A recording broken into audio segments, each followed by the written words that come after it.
been told being humble is a virtue. And now,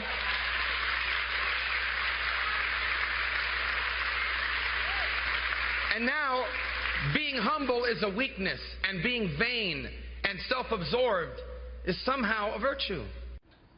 That was Senator Marco Rubio last night in his home state. Polls there are leaning heavily toward Donald Trump in the Sunshine State. Just under 100 Republican delegates are on the line this evening, and Senator Marco Rubio joins us now. Good morning to you, Senator. Good to have you here today. Good morning. You sort of went back to yourself, in a way, to being more humble, to more focused on foreign policy. Everybody said you had a very strong debate the other night, although you didn't go after Donald Trump. And now you look at the numbers, and are you wondering if that strategy was too little too late? No, I don't look at the numbers. I think a bunch of networks are going to have to ask their pollsters for their money back. Polls this election cycle are horrifying. And I'm really, quite frankly, I think a lot of people are going to be embarrassed tonight and are going to want refunds from the money they spent on these polls, because we're going to win Florida. And we feel very optimistic about that. We're just going to keep working hard. My message has never changed. My message has always been a message of optimism. Have I taken on Donald Trump? Absolutely, because I think he's destructive to the Republican Party. I think he's destructive to the conservative movement. And I think his nomination ensures Hillary Clinton's election as the 45th president of the United States. But I ran for office before Donald Trump got in. I was running for president before he ever got in this race. I'm not running against Donald Trump. I'm running for president. But that said, yeah, we're going to address issues that he raises, of course. You know, a couple of weeks ago, Mitt Romney got into the discussion. There was a huge amount of money that went behind ads to go against Donald Trump, $25 million spent on Trump ads in Florida alone. And yet I know you don't believe the polls, and you know, you may be right. We may have to look tomorrow. The story might be, gee, all the polls in Florida were wrong. But right now, it looks like none of that money or that Mitt Romney support has changed the dynamic in what we're seeing out there tonight.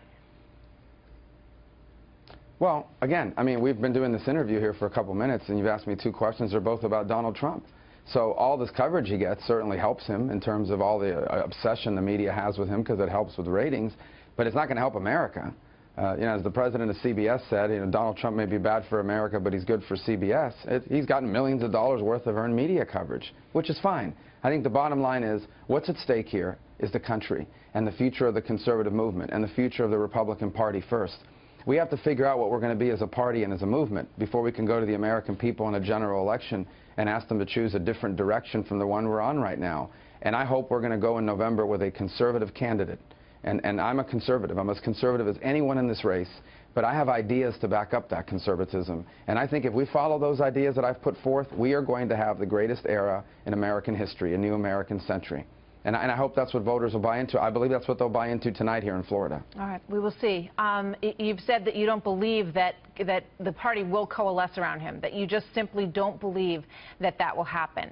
So if after today you don't win Florida, what is your plan? Will you drop out? Will you stay in? What's your plan? Well, our plan is to continue forward in this campaign. As I said, my campaign's never been built on winning in one particular state. Obviously, you know, we're moving forward onto Utah and Arizona. We'd love to go into Utah and Arizona with the momentum of a win in Florida. But the bottom line is that there is nobody in this race right now that's on pace to get 1,237 delegates. I believe that's the ideal outcome. I believe the ideal outcome in this campaign is to have someone not named Donald Trump coalesce the party with 1,237 delegates and go on to defeat Hillary Clinton in November. No one right now is on pace to do that, not even Donald Trump. And if he's the nominee, of course, he's not going to be able to unite the party. In fact, I think he'll bitterly divide it.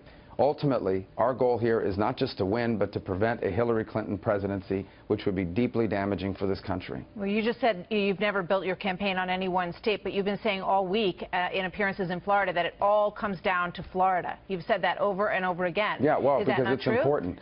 Because Florida has 99 delegates, which is going to be huge. I mean, 99 delegates is a lot of delegates. So it won't alter whether we stay in the race or not, but it most certainly would be incredibly helpful and for us a huge boost to our campaign. So sure, It comes down to Florida tonight because it is the single largest award of delegates that we've ever had up to this point. So it's it's an enormous prize and one we want to win, of course. All right. You know, I mean, when you look at the numbers, a lot of people have said, you've heard this, that it's just mathematically impossible to get to 1237 for any of the other three people who are in right now. Donald Trump's a long way from it as well, as you point out, rightly so.